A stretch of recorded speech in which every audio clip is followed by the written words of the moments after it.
Hello guys, hello, this is for Libra. Alright Libra, welcome dito sa aking channel, Kapalaran 888. Welcome guys. Okay, firm foundation, wow, stable. Obstacles and challenges, 5, 4, 5. Okay. In terms of money, Libra, sinasabi ng bara sa'yo na kailangan mo daw na magpakatatag sa buwan ng Agosto. Maybe sabihin natin na first and second week of August, kailangan mong magpakatatag. Kailangan mong maging strong, maging courageous kasi dadaan yung obstacles and challenges sa buhay mo. Mayroon kang financial challenges na pwedeng pagdaanan sa first 2 weeks of August. Okay? Na kailangan mo dyan magpakatatag.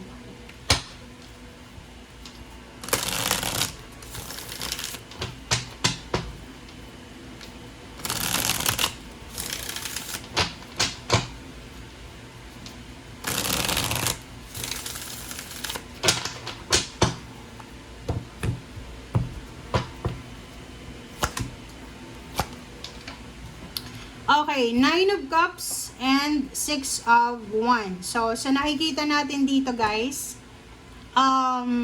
meron dito, maybe first and second week ng August, hindi ka masyadong masaya. But for the second half of August, nakikita ko na you're happy. You're happy, you're celebrating. May mga congratulatory messages ka na matatanggap. It's because of promotion, salary increase, higher position, or any occasions na nasa spotlight ka.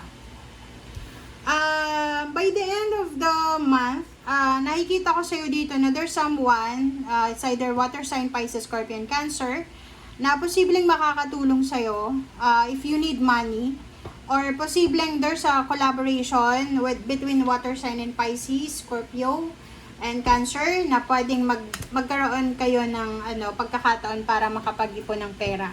Like, etong na to, partnership and collaboration, malaking bagay ito para sa'yo kasi makakatulong to sa'yo. Pero, ang problema, pinag-iisipan mo pa kung mag-go ka ba dyan sa ino-offer na yan.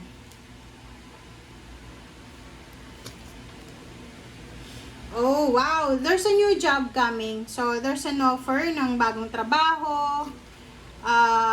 Maybe from your previous company. Kung saan ka nagtatrabaho dati. Kung saan ka nagtatrabaho dati, if it's company or if it's household or community. So, sa nakikita ko sa'yo dito, medyo maguguluhan ka. Kasi, yung dati mong company, yung dati mong boss, ay gusto kang ang tawag dito, gusto kang bumalik sa kanya. Pwede may utang ka sa kanya or whatsoever. Okay, Queen of Pentacles. Sa nakikita ko sa'yo talaga to, may naniningil sa'yo pwede. Pwedeng malaking halaga yung utang mo. So, kailangan mong magbayad. OMG.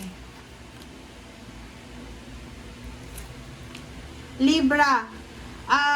There's a Libra here na you're planning to get married ba? Plano mong magpatayo ng bahay? Plano mong mag-travel or whatsoever. So, kailangan mo ba ng pera papuntang ibang bansa? Pera talaga.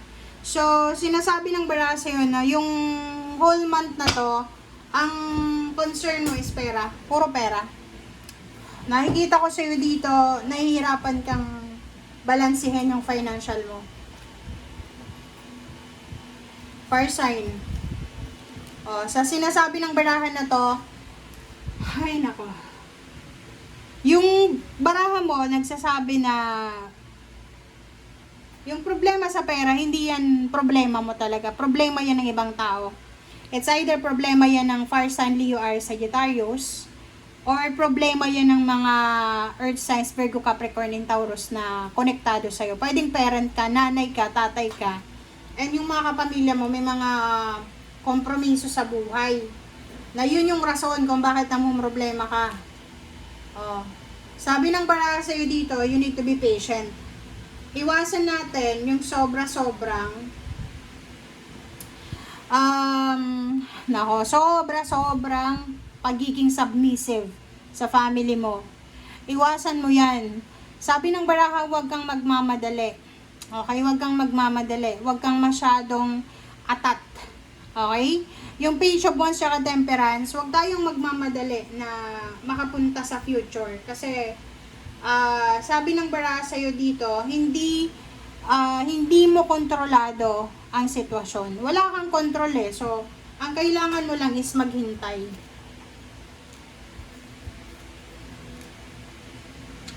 Isang exciting na collaboration, exciting partnership collaboration, ang posibleng papasok sa buhay mo.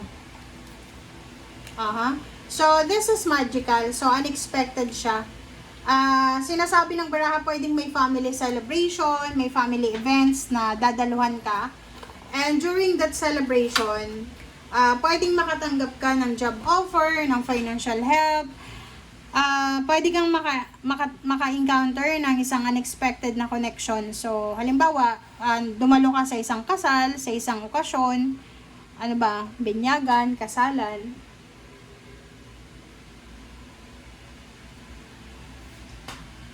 And then, doon mo natagpuan yung taong ito.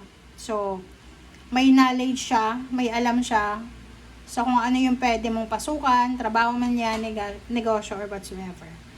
So, nakikita ko sa'yo dito, problematika talaga. Yung iba sa inyo nasa 9 of Swords, hindi makatulog sa gabi, sa sobra-sobrang obligations, duties and responsibilities, which is normal yan.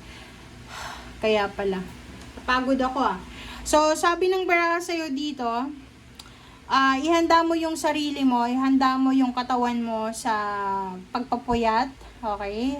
This month of August is unexpected siya. Maraming twist of events. Maraming mix ito eh. There's a time for celebration. There's a time, kasi mayroon dyan na, mayroon 6 of Wands. So, magse-celebrate ka. There's a 9 of Cups na may celebration.